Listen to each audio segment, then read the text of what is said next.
Welcome to the journey of an aesthete, a comprehensive examination of all things aesthetic, the arts, the humanities, and what it means to be human.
Yes, Candace English, welcome to Journey of an Aesthete.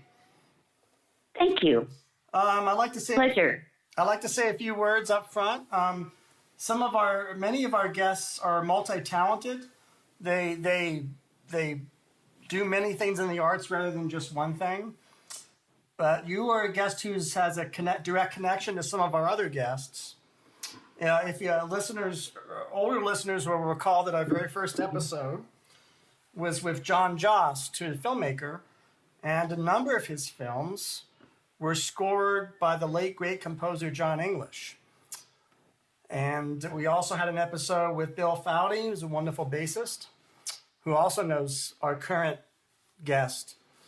So Candace English, I think we would start talking about a little linear chronology. And we're always happy to have someone on the show who does many things. In your case, it's quite a lot.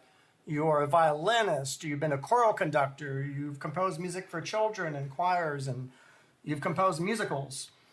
And you had a long relationship with Jon English and collaborated with him musically as well. So it's great to have you on our show. Thank you. It is great to be with you today. Really appreciate your interest in Jon. Yes, we will certainly talk about that. Did you want to do a little linear chronology about how you came to do the kind of work that you do and how you came to meet Jon English and his importance in music history? Well, Jon and I were both born in the 40s. I was born and raised in an urban environment on a Kittyland lot in Compton, California. Jon was raised near Kankakee, Illinois, on a farm. And he grew up working on his family farm, raising hogs and cattle, corn and soybeans. Uh-huh. And something that we had in common was we didn't like what our parents were trying to make us do. In his case, it was to be a farmhand. In my case, it was to be a domestic servant. So we figured out independently that by being as active as you possibly can in worthwhile activities, you could get out of these chores. So Jon learned to play trombone. He was in his first band when he was 14 years old, the Ozzy Ostrowski Band of Bourbonnais, Illinois. Mm-hmm. And being a farm boy, he had a driver's license, so he was, the young man who drove the drunken jazz musicians home in the middle of the night from their gigs. And So he told me that after that, his parents never had the nerve to wake him up at 5 a.m. to make him feed the hogs. So he Well, So he was, he really developed a life out of leadership, service, music, and good works. well, that's very interesting. So you're saying that Jon English, when he was 14, was what we would now call the designated driver Yes, on absolutely. these gigs. So he, like a lot of musicians, he got a very early start gigging. And I guess one thing that you have in common, well, there's many things you have in common with him, is that a lot of musicians do hail from rural towns, not always the big city, right? If you look at the history of music, many musicians come from places in the Middle West and farm country. It's Well, not, maybe that's because he didn't have to spend a lot of time running for their lives. I don't know, but right. I do know that there's some great, names like John Coltrane and many others who were born in the rural South. Mm-hmm. And they learned music, in their immediate world and took it out to the greater world. In Jon's case, I think he felt very fortunate. There was a good trombone player who was a retired musician who lived there in Kankakee, but he told me that when he was in high school and they sent him to the Interlochen jazz camp, he still didn't know there was anything but bass clef. So he came from the bush, but he persevered over all of that, and eventually he was inscripted into the Army, and there he became the theory teacher of the Army band there in Savannah and developed a lot of leadership and teaching skills in that context. Also, he told me that that's where he learned gold bricking. Huh. And staying in the back and not volunteering for anything. So that was part of, staying in the back and not volunteering for anything was part of his survival strategy. So when he was teaching music theory to fellow Army musicians, yes, what year would I think it was the 5th Army Band, and that would have been, let's see, you're going to have to give me a moment here. That must have been like 1961, 1962, in there. Well, as you may or may not know, I mean, our own very Santa Fe Al Hall Jr. Was one of our earlier guests, and he's a musician, quite accomplished musician, and a lot of his early musical experience was military related. So I guess at that time there were a lot of musicians coming through the armed forces, certainly, especially in those years. Well, and I think I might have had those years. I think it might have been 3 or 4 years later, maybe 65. But he was at the University of Illinois, and they got an invitation to play with the contemporary music chamber players there, which included Jon, at the Warsaw Autumn in Poland. And at the time, he was, being threatened with being drafted, and he tried to get doctor's deferments, and he had allergies and stuff like that. And he did go to Warsaw, and when he came back, there was his draft notice. So he was a Vietnam-era veteran, but he was allowed to stay stateside because of his medical issues. That's fascinating. So I guess at this same time, I mean, of course, I only know your work more currently, at least what I've been able to glean from online and discussions with people. But in the 60s, what was your musicianship? What did it consist? I mean, were you already doing violin and voice, or were you doing something else at that time, or what was? Well, I'm sorry. I learned violin in the Compton City public schools, and I started in 4th grade. There was a marvelous man there, Ralph Matesky, who eventually taught at University of the Pacific. He was the orchestra director at USC at that time. And in a very philanthropic vein, he founded a public school music program there in Compton, and that's how I learned to play violin. I also came from a musical family, and I have a couple of minor opera singers in my family and a couple of minor rockers. And my grandmother, when she was a girl, she had the job of improvising to silent movies at movie theaters in Colorado. And so, studying music and going into music and loving music and playing music as a family was just something that we did. And it turned out Jon English had a family band too, and his mom played piano. His dad played saxophone, and I can't remember what his brother played. But they, this was another commonality that we had of feeling that our musical souls saved us and amplified us beyond who we could have been without our families giving us that basis. So it's almost like parallel lives in music, and parallel in lives. Some ways. Yeah. Mm-hmm. Except, when I met him, I was 20 maybe, and I was like Julie Andrews was my hero, and I wanted to, do musicals and stuff like that, and that was my musical experience. I'd never heard jazz. I had never heard the modern music, which Jon and his friends were into. Mm-hmm. And the first time we ever really worked together, I heard that this guy named Jon English was putting on a John Cage concert at the Iowa Memorial Union. I never heard of either one of them.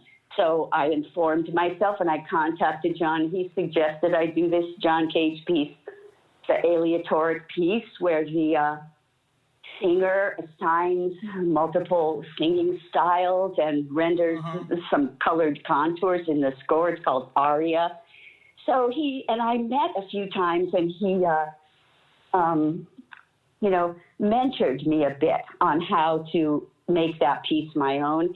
And that's how we got started. And from that, I became converted to new music and eventually to jazz. And at that time, we thought that what we called new music then, which was, the music of Cage, Barrio, Webern, Wolf, that crowd, that was the music of the future, and that we were laying the groundwork for, advanced culture. That's interesting. I mean, so that's something you and I have in common, because I studied with John Cage at New England. Really? Yeah, at New England Conservatory of Music, when he was a visiting artist there in the mid-1980s.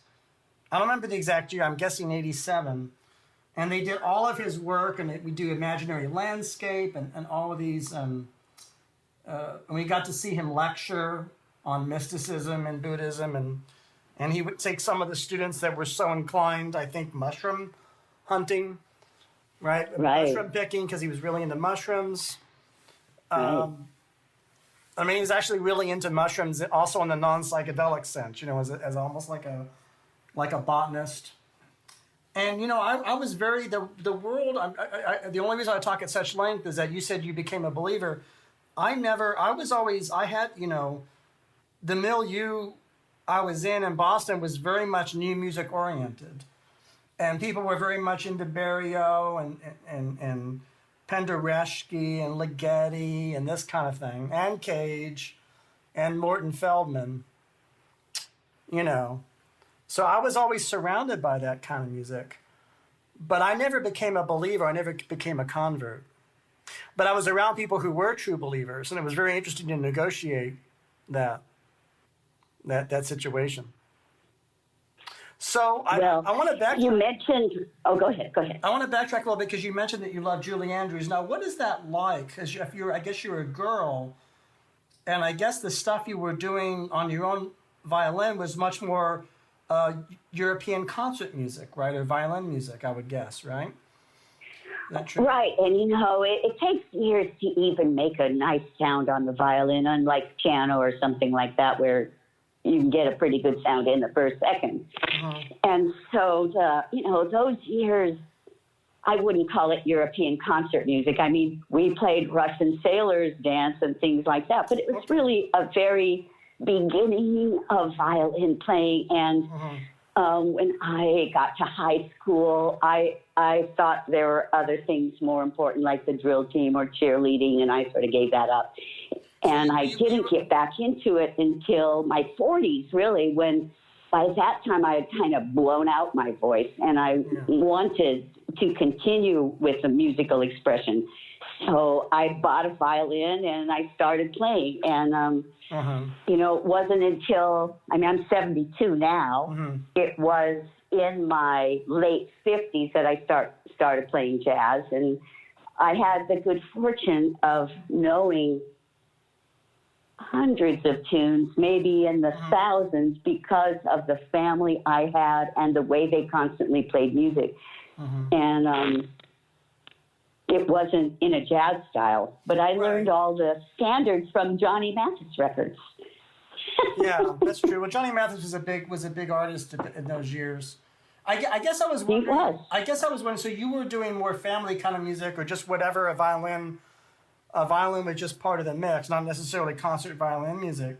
I was just wondering, what were your favorite Julie Andrews musicals, or what were the things that she did that you said, I really love this, as opposed to like My Fair Lady. I guess it would be My Fair Lady. And in those years, like when I was a girl, you know, I was raised by a single mother who was a career woman. And when I came home from school, there was no one there.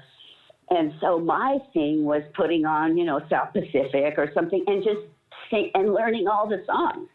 And so I knew hundreds of songs from musicals by the time I graduated from high school, because that was just my way of amusing myself, you know. And looking in the mirror and singing. You know, I started off sort of karaoke style, but eventually I was singing along with all those. And so that was the great body of musical knowledge, quote unquote, that I went out with. And when I encountered Jon English, he said, no, there's a lot more. Yeah. There's a lot more going on. Let's look at this. Let's look at that. And, you know, it's I got so much knowledge from my relationship with him. Without him, I would have turned out to be a very different person and a very different musician for sure. So you, I guess what you're saying is that you would have been more of a popular musician or more of a musical theater person? Yeah, I think musical theater would have been my direction, yeah. So it was because of Jon English that you got into more different kinds of music. Now, when you're being exposed, when you're being exposed to these things, what's changing inside of you? Are you starting to hear music in a different way, and you just start performing this different kind of music? Or you, talk a little bit about that transformation when you develop a new style. Of course, in your case, you had so much musical literacy.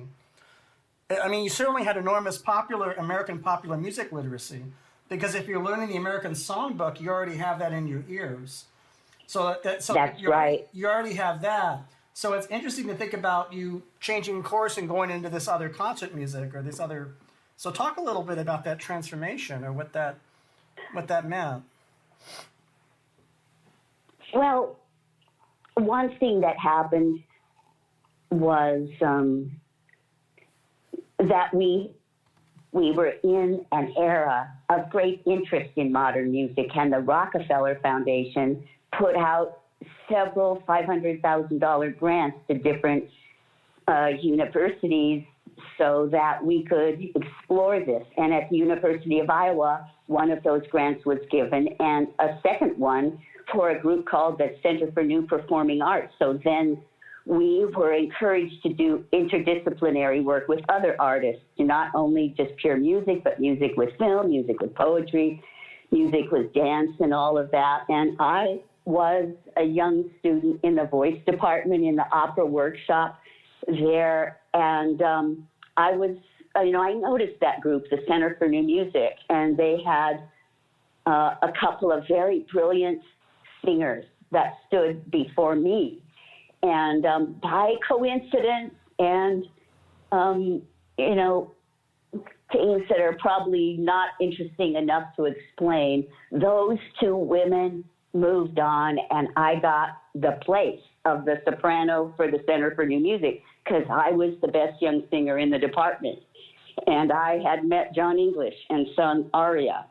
So I got financed for a few years on one of those grants, and that is how I embarked on learning tons of literature. And I actually met Ligeti and spent a lot of time with him, and Morton Feldman too. And these people came to the University of Iowa, Charles Warren. I was never into serial music really, but a lot of people came there who influenced us, and it slowly won me over. But I mean, also, you know, I was paid to sing that music. And another thing that was going on there was there were a lot of young composers and also faculty members who were, you know, writing modern music, and they wanted me to sing it. And I was the smart singer who could render that stuff. And I remember the very first concert did the Webern Opus 16 canons. That kind of music. Yeah. And the gal who do you mind doing that just once more for the listener so they can hear that?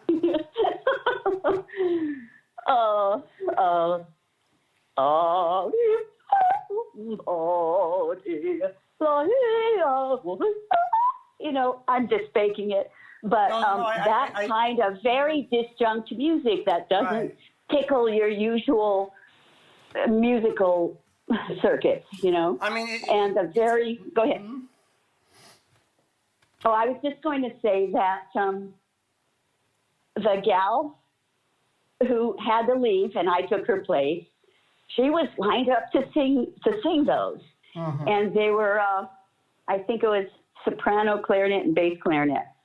And so it was all lined up, so I had to learn those. And it took me almost a whole summer to learn those. I think there were 6 short pieces. So a lot of it was just pounding it into myself. Another of those incidents was I got a Tanglewood Fellowship in 1973. And so Jon and I... Wow. I went to Tanglewood, yeah. 73. And Jon and I drove out there, you know, to Boston all the way from Iowa City. And we decided that I should learn Straight No Chaser. Yeah. You know, by Thelonious Monk. Right. And it took me the whole ride to learn that tune. So these things didn't necessarily come naturally to me in the beginning, but I force-fed them to myself. And eventually I became very competent at learning super difficult music. Later we moved to Europe, and I got the same reputation there. If it's impossible, she can do it. So I guess you had this ability. So yeah, I guess I want to take a moment here to sing your praises, because I don't know how many listeners have done any kind of voice, professionally or otherwise. But the kind of music we're talking about is probably the hardest thing for a vocalist to do, or any vocalist to do. So that's really remarkable. It's sort of like me playing structures for 2 pianos. You know, it's just not easy. By Boulez's structures for 2 pianos. Right. But you know, but I was, you know, I had to learn those things too. But I learned those things as a non-believer. In other words, I respected all of it, but I never wanted to pursue that path. And my musical path was in every respect the opposite of any of that. For one thing, I am a tonalist, and I wrote tonal music then, I do now. And so, but I always was, because so much of that music was so popular, you had to sort of dip your feet into it or your hands into it. And you know, it's interesting. Some of that music I admire very much, and some not so much. But it's interesting because I wasn't a true believer. I was really, but I don't think I really knew what it was that I believed in. But I was very taken by the intellectual challenge of it. And maybe by the respect that I received from other people that I thought were, you know, brilliant and very thoughtful. And the feeling of joy that you get from singing a beautiful song, or that I would get today from singing Spring Can Really Hang You Up the Most. I don't think I got that. But the rewards were elsewhere. And like I said, Jon and I thought we were on the forefront of the future of music. Right. Well, that was one of the things about that style of music, is that the practitioners of it, were of course true believers in it, but they also, and this is my opinion, my perspective, they had a very, what I would call a historicist and progressivist view of music.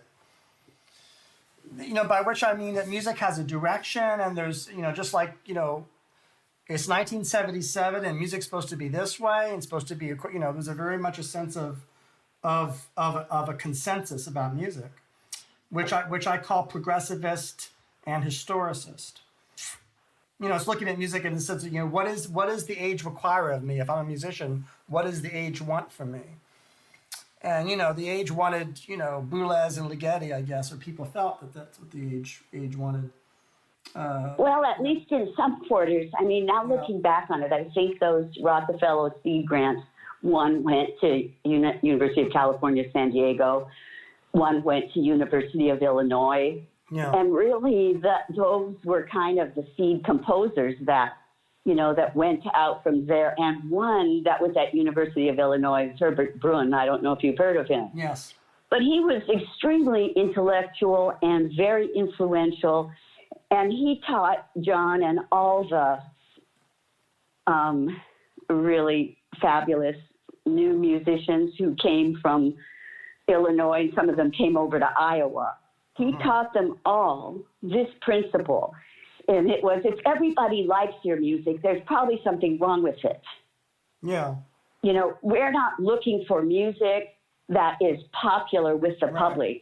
Right. And it's a sort of I never totally bought into it, because I thought it was a little bit looking down on people and telling us it's okay to spend your whole life doing something that nobody really cares about, because you're forging a new path, and that's the important thing. But I wasn't really sure of that. But Jon and others were very convinced that continuing down the road of unpopularity was the right thing to do. That's interesting. I mean, I'm sure you read the essay that came out at this time by Milton Babbitt, Who Cares If You Listen? I'm sure you've read that essay, right? Yeah, I think so, yeah. Yeah.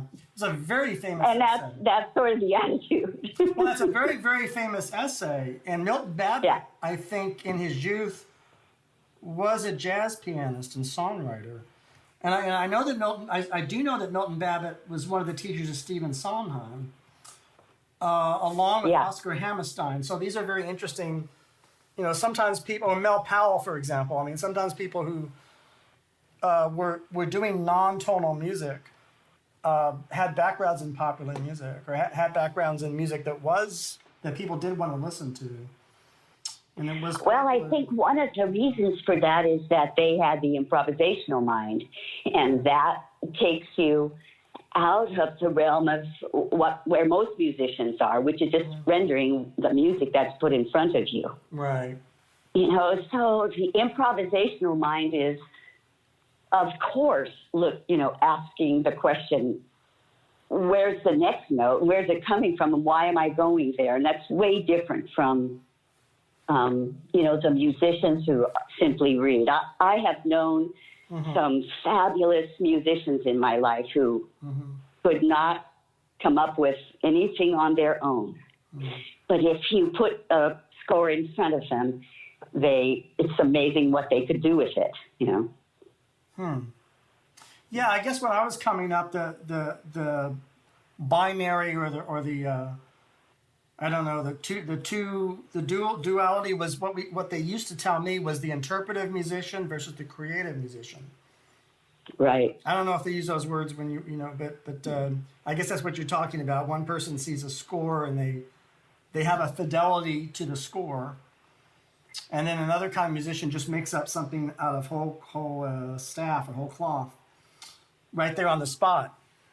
So there's different kinds of, and of course, in between, like a lot of in those days, like Jon had a piece that was really widely played around the Midwest called Sequence Cycles, and it was just a graphic piece with different symbols and little boxes that lasted a certain number of seconds. So there was that also the in between. It's not really fully improvised, but it's not written out. And sometimes we called that performer realized music, because a composer gives you some kind of format, and then you would realize it. Yeah, realization, a little bit like aleatoric music, I guess, maybe. Exactly. Yeah. Exactly, but aleatoric music that implies chance things happening, chance operations. So when we did 4 minutes and 33 seconds at the Iowa Memorial Union, a fire truck went by and a few people passed gas. So those were the chance things that happened during the silent piece. Yeah, it's interesting because I only know Jon Jost music from, first from movies like All the Vermeers in New York, and Rembrandt Laughing, and so I know the Jon English scores for those films, which as music is actually quite tonal. I mean, his big band writing is a mixture, but there's the big band music that I've heard. Is not quite as shall we say, difficult as what you're describing. Well, like a lot of us, I think there's a sense of in life sorting out different influences and then maybe synthesizing or even returning to something that, in retrospect, has a great deal of meaning for you. And I think that the Jon Jost films gave Jon an opportunity to write in ways that he just hadn't had the opportunity for before. You got to have a big band to write for a big band, and so the opportunity to score a couple of films and be paid and rent Lucasfilm studios and things like that was made possible by his film music career. And I think that the music that's on his CD, for example, Jon English Music for Film, that really is the culmination of his musical career and of his taste. And there are things on that record that are, or on that CD, that are elaborate spin-offs of famous tunes by Billy Strayhorn and Miles. Yeah. And a lot of originally composed stuff that he just made because he looked at the film and said, it should sound like this. Right. And it really was stylistic to the film. And that's one of the, I think, advantages of musicians like us. And myself, I've written a lot of music for theater, and I won the Era Critics Circle Award and Hollywood Drama Log Award for my composition of pieces for a musical called Tokens, which was produced in San Francisco. And so that kind of musician doesn't necessarily get fixed in a style.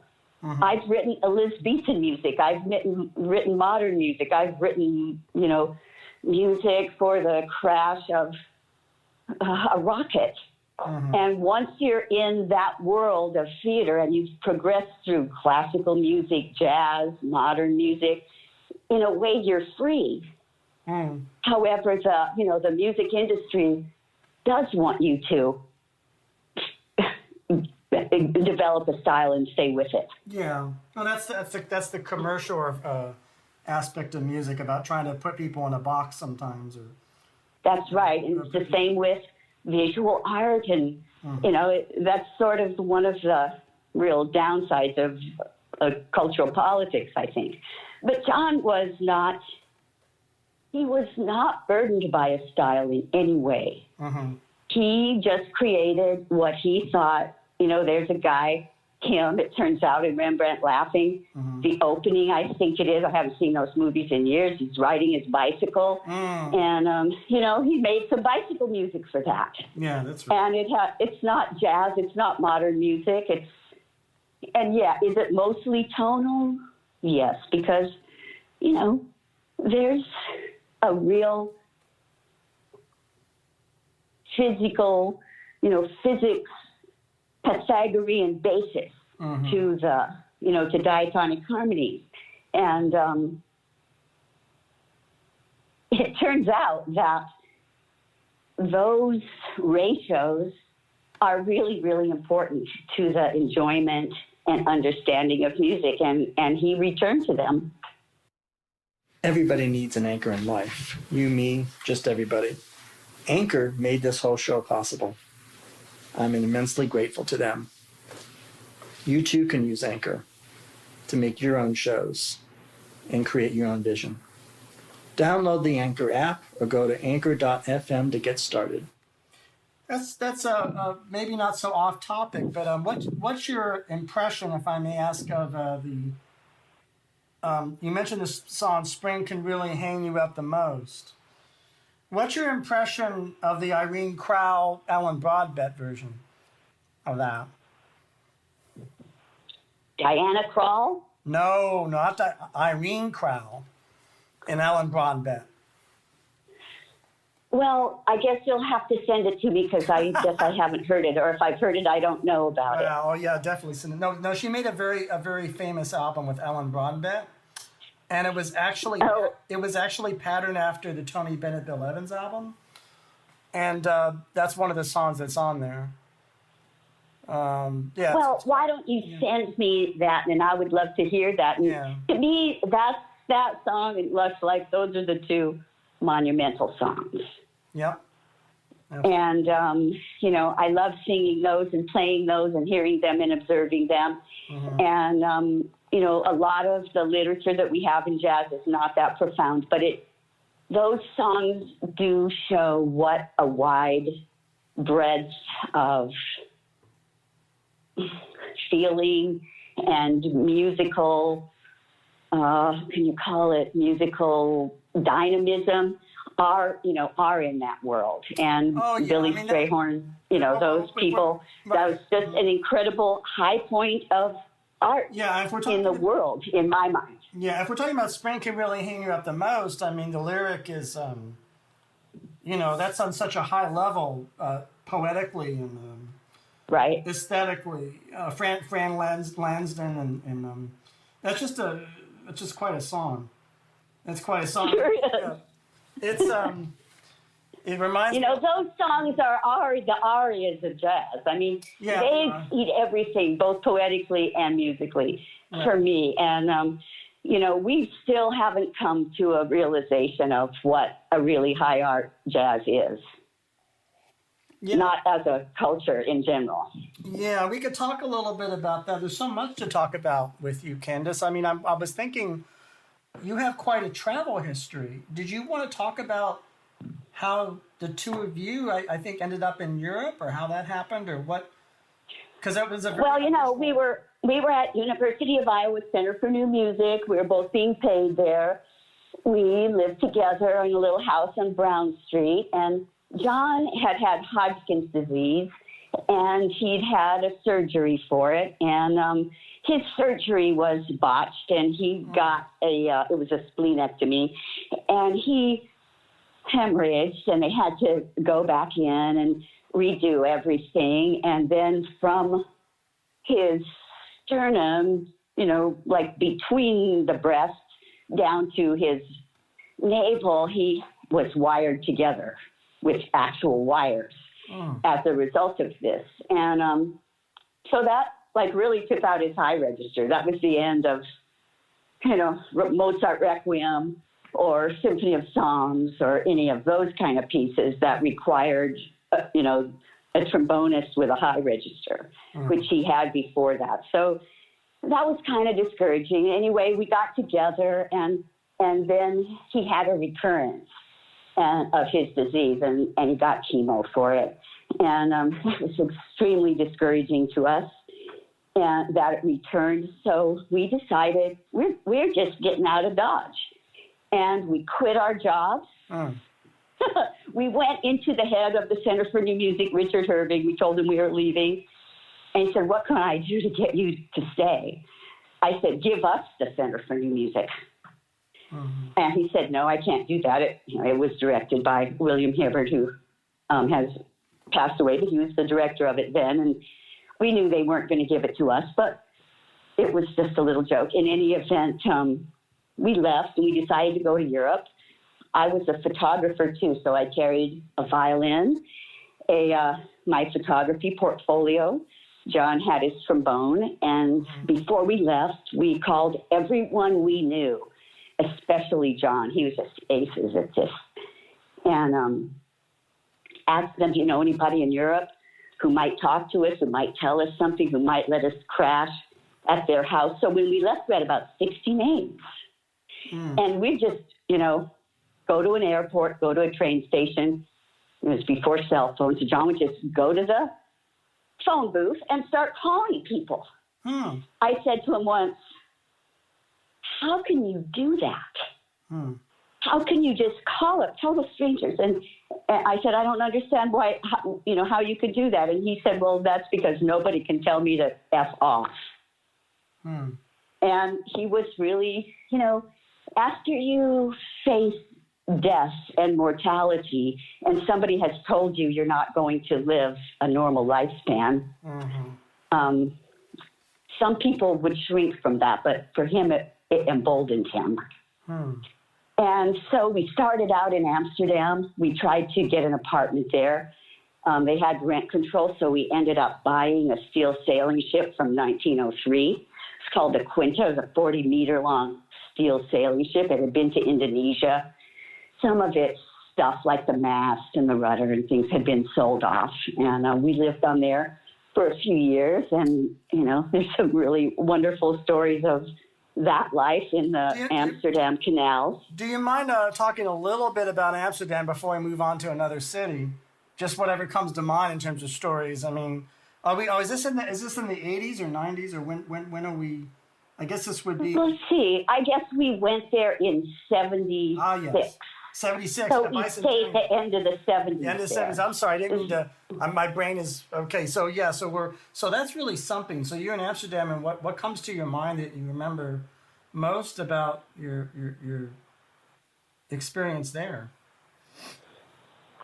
Well, there's a lot. I was really impressed by their social structure, by the fact that they didn't let people become poor or insufficient.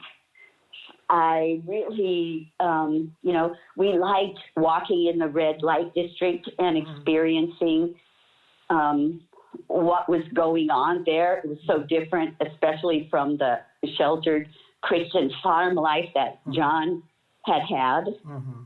We lived on a boat. Neither of us had ever done that before. We lived on this big steel sailing ship. In the bottom of it, we built a little stage. We had house concerts in there. It was really wonderful. And let's see, what else is really interesting about that? John got into several different bands and different groups. He played often at this place called the BIM House, which was the avant-garde center of Amsterdam jazz in that time. And eventually, let's see, Amsterdam.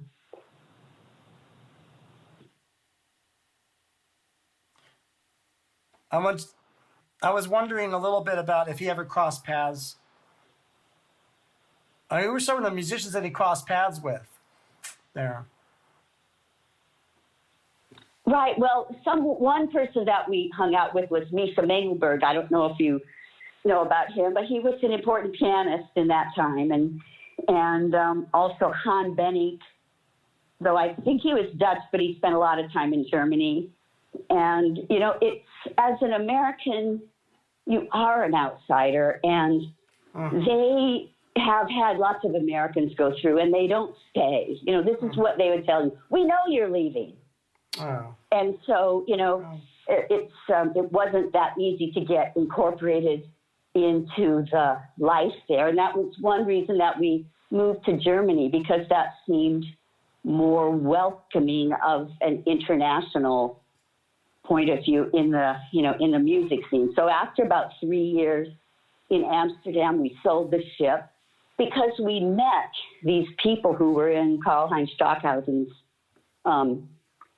circle. Oh, wow. And we never we weren't Stockhausen fans, but we met quite a few people that were in this world and traveling with Karl Heinz and his wife, Mary Bauermeister. And one of our close friends was the father of one of Mary Bauermeister's children, who was also one of Karl Heinz's wives. So it's all very incestuous and fun. So we got the opportunity to move to this house in the country and pay 175 marks a month, which was just like $75 then, for this primitive house out in the country that didn't have a flush toilet, didn't have hot water. And we lived there for 7 years, and we toured all over. And the most interesting place that we got to go was East Germany. And in those days, for Americans to go to East Germany was extremely rare. Plus, we were fluent German speakers by that time. So to get to go to East Germany and be among Germans and be able to speak their language and hear what they have to say, on the QT when no one is listening, because they were afraid, and they didn't want to be overheard making any anti-government comments or things like that. And we would, it turned out in those times, it wasn't allowed to have a German band. So our friends from West Germany couldn't go play with guys in East Germany and form a band, because that wasn't allowed. But international bands were allowed. So the presence of me or Jon or both of us made the band international. That's where you and Jon English came in. You could work in East Germany, I guess, or play music in. That's right. And they wanted us because like I said, we made the band international, among other reasons. And some of the biggest crowds I ever performed for were over there.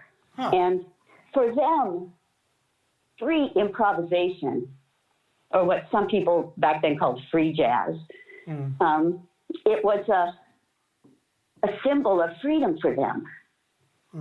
Like, nobody was telling us what to do. We were just doing what we wanted. And that was not so amazing in West Germany, but in East Germany, that was a totally fabulous experience for the audience to see people up there. And we're like musical anarchists. So I guess you're doing concerts of this kind of music, right, with Jon English. And what was... you said they'd never heard anything like that before, but what was the feeling, what comes to your mind about the venues you would play, or the politics, or the kind of people that would come out for this, or any of it, the reception, or it just sounds, Well, there were, they couldn't get any records. That was not allowed. Jazz records were not allowed. I mean, people would corner you and say, hey, I have 2 jazz records. You want to know what they are? Because the jazz was subversive. So these were subversive anti-communists, but silent about it, who came to these concerts. And so my role was often to improvise text. And, I sang as well as played violin in these concerts. And so a lot of times, I was able to improvise text in German about... life in America, improvisers, Indians, which was something they were so curious about. They'd come up to you, say so softly in your ear, Herman, why did you do that to the Indians? Because this is whatever they think of us. We'd always remind them, we're actually Europeans. We're all Europeans. We're sort of all in this together. So, yeah, it was people who were... anti-government, pro,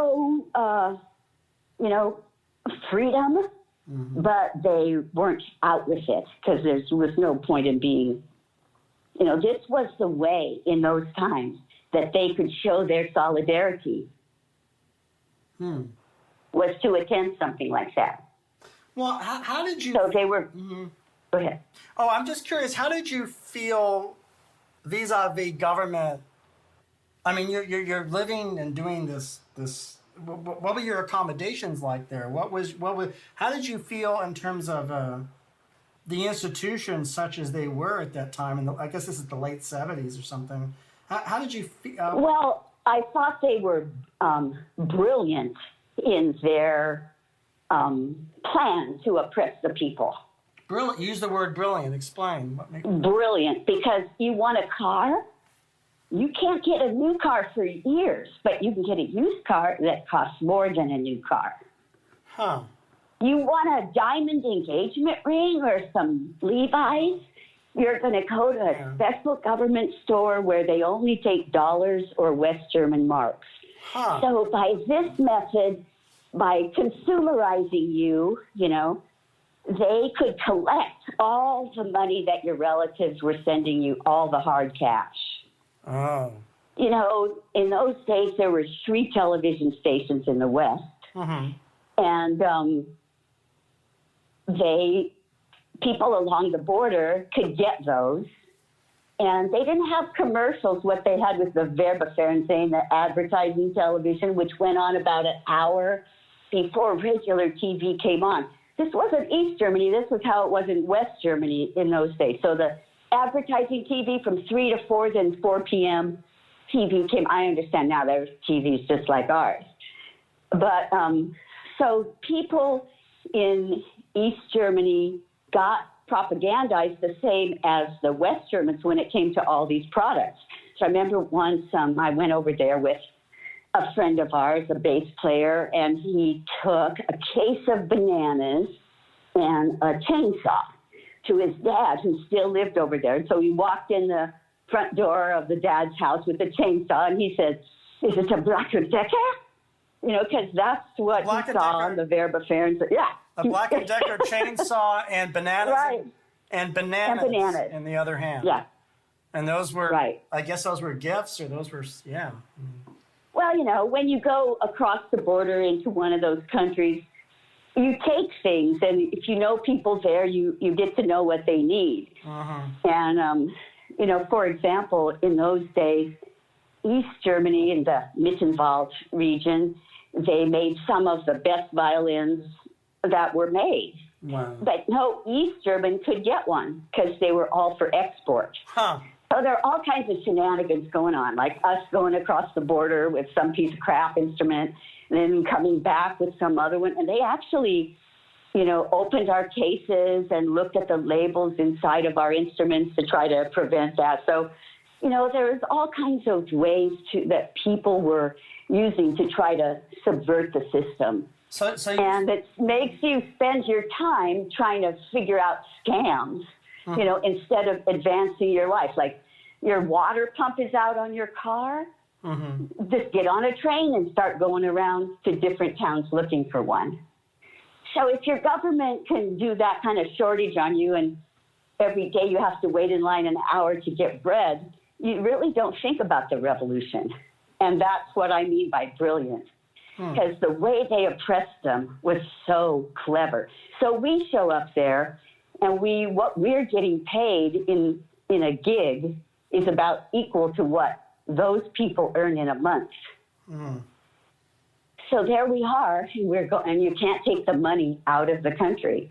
So that turns us into the fat cats. You go into a hotel, you buy pheasant under glass for everyone in the restaurant, or go to a shop, buy 12 pairs of binoculars or something, because that's the only thing that's available for you to buy with your bogus East German money that you can take the binoculars out. There were things that you were allowed to buy. There would be big signs everywhere. You can't buy underwear. You can't buy sheets. The basic things. You can't buy shoes. But you could buy cameras and binoculars and stuff like that. So I felt that was a clever way of making us all look like pigs. I was with a guy once, we went to a stationery store. Well, you feel like we're here, we're earning money, we need to do something with this. So he just bought every envelope they had. Wow. And took it home with him so he could do something with his money. So I really thought the whole thing was very clever. And that they kept people down by making them think that if they were cooperative, they might be able to get some consumer items that would be important to them. And so when the Westerners showed up and improvised about demonstrations or history or the Constitution, or it was art, so we never got hassled for that, even though I'm sure we crossed some lines. Did that answer your question, Mitch? Or? Oh, of course, sure. It's amazing. Yeah. How long were you in East Germany before you guys went back to the States, I guess, in San Francisco, and Jon started scoring these movies and formed the big band? And we're in terms of timeline? It was West Germany that we lived, and we just traveled in and out of East Germany, to play with these international bands. So we lived there about 8 or 9 years. And, in our lifestyle, we couldn't afford for both of us not to be working. So I came back by myself. I worked in theater in San Francisco. I did that piece that I mentioned that I won the awards for. And Jon came over and played sackbut in that piece, which sackbut is an early trombone. Because the piece was based on Daniel Defoe, Journal of the Plague Year. So we were talking about, it's almost the Middle Ages that book was written about the bubonic plague. So we wanted to have old instruments for that. He played sackbut. Well, that's exciting. It was an exciting theater scene at that time in San Francisco. And so what is happening? So there's a lot of personal things happen in your lives, and of course, health problems in these films. So in the late 80s and then onward, then what's the timeline with that in terms of developments? Because then the Berlin Wall comes down, and talk a little bit about those years, if you don't mind. Well, we were living in San Francisco on 24th Street when the wall came down. I remember that day, watching it on TV. Jon, being a jazz musician, liked to sleep till noon every day. And I remember going in to our bedroom and waking him up and telling him. And, we didn't think that would ever happen. And when we would visit East Germany, or especially East Berlin, our friends would drive us around. They had this huge piece of land there, and they showed us, this is where we're going to build a parliament and everything after the reunification, the Wiedervereinigung. We said, dream on. That is never going to happen. You people just need to move on. Well, it did happen. And so, and then we started getting calls, and people said, oh, we want the wall back. Right.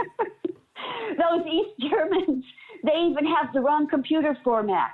We don't know what's going to happen. We can't employ them. We don't have, our country's going to be poor. But obviously, it recovered and it assimilated their fellow Germans. It took a while, but it worked very well. And we observed that, and through, talking to our old friends there with great interest from over here. And we went back a couple times. Jon Jost had some of his films on the Berlin Film Festival. And after we moved back, when would that have been? In the 80s, for sure, in the late 80s probably. And we went back and observed how normal everything seemed. Wow. And how, people used to say, there's no way. Think of how if your country was divided at the Mississippi River and you couldn't go see anybody on the other side, how would you be telling me, dream on? You're never going to solve that? No, we are going to solve that. And they did. That's fantastic. How did you find how did you find time in all this to become a therapist? I understand that you're, that's quite something. When did that start? When did that take place? Well, Jon died in 96, and he was pretty active in the last years, and he he was director of the Bay Area Jazz Composers Orchestra, but he got, he had the old cobalt radiation on his lungs, which is much more damaging. And so eventually he just got repeated pneumonias, and the radiation fibrosis of the lungs kind of took over him. And he decided not to stop. And we would go to he formed this band, Bay Area Jazz Composers Orchestra. He was one of the founders of it, and then when he couldn't play trombone anymore, he became the director of it. And by that time, he was on oxygen and everything, and he would do concerts, conducting the band, and then, go off into the wings where I was standing there with his oxygen tank and have a couple hits on his oxygen, then go out and conduct another piece. Wow. And so that band was really brilliant. And there's a couple recordings of them, including the Jon English Music for Film, which I mentioned before.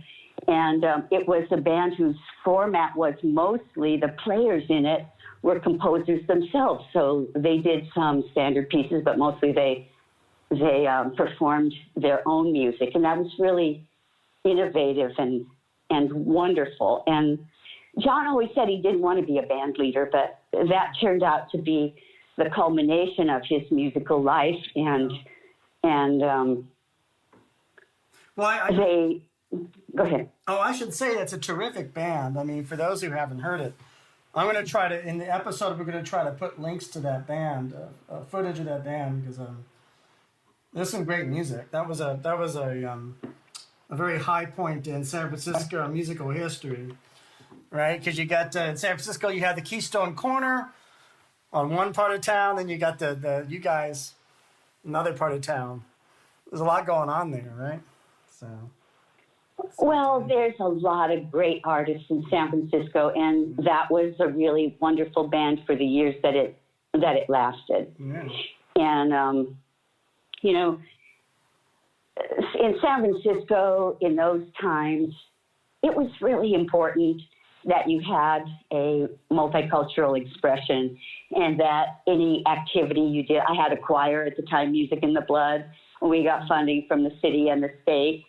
And you really needed to have a multicultural outreach and, people of color among you. And this was really important to funders. And we attended even a meeting of the National Endowment for the Arts in San Francisco. And they told us, this is going to be our test area for multicultural arts.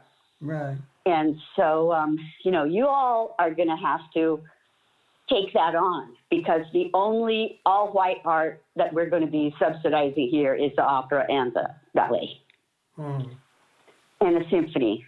Right. So that was a disadvantage for that band, because they didn't really have that. And it was a time of great change, and it was important, I think, that changeover happened. But it kind of worked against that particular band and some of those artists. And I think they didn't get the recognition they would have got if they were in Kansas City or something like that. So I guess to rewind a little bit, because so you became a therapist after Jon's death, correct? No, not after. Not quite. I was going to while I was caregiving Jon in the last couple of years, and the last year he lived on a breathing machine at home. Mm-hmm. And he had to be on that about 16 hours a day. So sometimes he could come off and go walk around the house or something, but he was very restricted. So I was doing gigs like artist in residence at an elementary school with some little play I wrote or something like that. And I thought, I really need a grown-up career. And I had been in therapy, and then I became a voice teacher, and I realized that's just another form of therapist. Uh-huh. And so I knew that I would be good at that. So while Jon was ill, it turned out that Dominican University, was a very fine school, was right there in the city we were living in, San Rafael, California. And so we talked to his parents, and they helped pay my tuition so I could go to that and get my master's degree in psychology. Wow. Concurrent with being there to take care of Jon. And I also did a 27-unit course in art therapy at the UC Berkeley Extension. So that gave me a really good way, I thought, at the time of getting through all that, because I wasn't very mobile and I couldn't really take artist in resident gigs and go out and do my little children's plays because I couldn't leave Jon behind. So while he was going through all that, I was there for him, and I was also able to go to school right there in the hometown. So let's see. Yes, Jon had passed away by the time I graduated, but he was there for most of the years that it took me to get that degree. It just seems like a lot. I mean, a lot of the guests on our podcast, one theme that keeps coming up over and over again, aside from the theme of people not being able to be fit so well into a box, doing a lot of different kinds of styles artistically. Another theme is people doing a lot of different occupations at one time, and certainly you certainly fit into that. So you're doing what kind of are you doing? A particular, you said art therapy. Are you doing traditional psychotherapy or something different, or what were you? Well, I'm still licensed, but I'm not practicing right now. Right now, I live in Northern California near Santa Rosa in an over 55 community. We're on total isolation. All of our, it's a community of about 3,000 homes. They're all independently owned. And then there's an extended living facility here. And most people are living one or two people in each house. And it was once upscale, but it's sort of declining now because it's from the 70s. But in any event, it's a mostly older population, and people are very isolated. And today is my 8th day in self-imposed quarantine. Wow. So I'm not practicing. I have a band here. It's called The Charms. We, have stopped rehearsing. We stopped our recording that we were doing, and who knows if there'll be more gigs. Everything has been closed here. All the upcoming concerts, all the upcoming events, everything is canceled and indefinitely. And all we have, there's golf courses here, and the golf courses are closed. So people are enjoying walking on the paths through the golf courses. And that's about all you see is people walking out there. And mostly, we're getting groceries delivered because we're all in the high-risk group. And everybody is in survival mode. So I'm not seeing any clients. I've talked to a couple on the phone.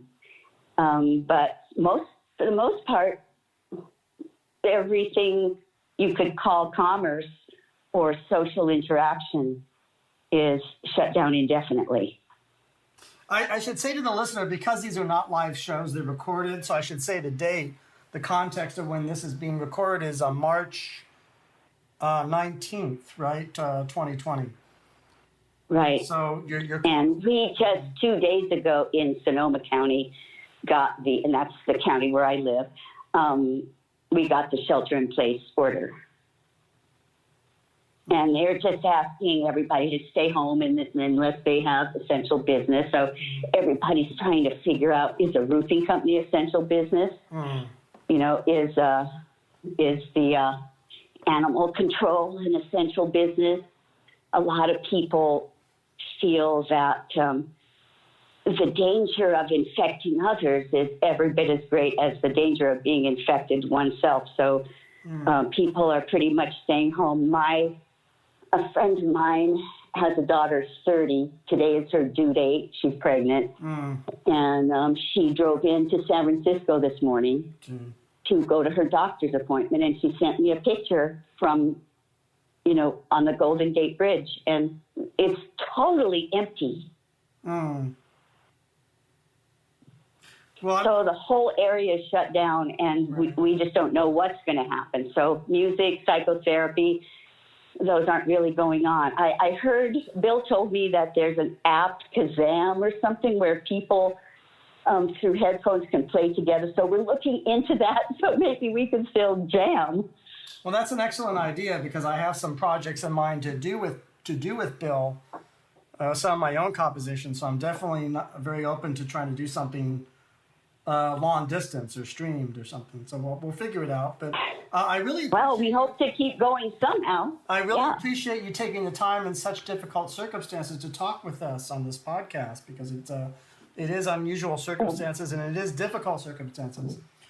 But your story. Well, you're very welcome, and thank you so much for your interest in Jon English and his music. 'Cause Jon, he also did a memoir. It's called Memory Space, and it's just really brilliant. And he unfortunately, passed away before that age when we could really do a lot of self-publishing. And even his CD, I put it in the hands of a producer. Mm-hmm. It cost me, $7,000 and 2 years to get that produced. And just a couple years later, I could have done it myself. Yeah. Well, I mean, we make sure that people know about that memoir. I'd like to read it. I haven't read it, but I'm certainly interested in reading that. Is there anything, I hate to say goodbye. We always hate to say goodbye on this podcast. But before we do say goodbye, at least temporarily, is there anything else you want to say about music, about singing or the violin or your life or children's theater or anything that comes to your mind, or whatever, whatever bubbles up into your consciousness before we go? Well, what's bubbling out right now, Mitch, is just to ask people to remember that all the millions of Americans who are involved in culture, be it musical culture or poetry or theater or growing flowers even. I mean, all this, what they now call the gig economy, and we used to call all the freelance workers, these people are really up against it. Not only can they not practice, the thing that fuels them and gives them hope, but, they're facing severe financial loss, and we really don't have a society that recognizes them, that recognizes their contribution. I'll consider myself one of them, though I've been fairly fortunate. But just keep in mind and give opportunities. And when you get your $1,000, maybe there's somebody that needs it a lot more than you do. And keep on hoping. And I was just reading Gloria Steinem yesterday, and she was saying how hope is planning. And she said something like, if our hopes weren't already real within us, we couldn't even hope them. So hope on. Oh, that's and hope that live music comes back. Oh, yeah. Well, that's live music, as you know, is one of the most important things. Candace, that was a really beautiful summary. I wish we could put that at the end of every episode. I wanted to thank you for being on our podcast. It was a real treat, and I learned a lot, enormous amount. And I thank you for your observations and your wisdom. Thank you, Mitch. I had a great time, and thank you for remembering Jon English and bringing his accomplishments to the public. Thank you. Goodbye. Bye-bye.